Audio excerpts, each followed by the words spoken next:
Today we're going to take a look at Milwaukee's threaded rod cutter.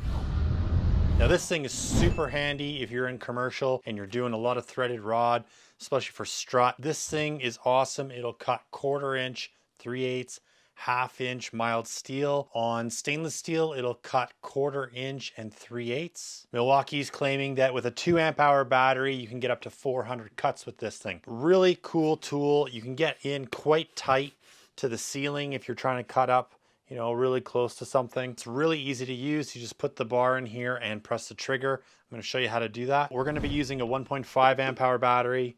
Slide this in. You've got some illumination up top. To change the dies, you do need an Allen key to turn them. They rotate, so you do have to use an Allen key. It's not toolless. It's pretty light. It's also really balanced, so you can just place it on the table and it'll just sit there, so you can actually just cut right in place. You don't have to be holding on to the actual unit. You can even put it down flat like this. It sits nicely as well. So let's do some cuts and check this thing out.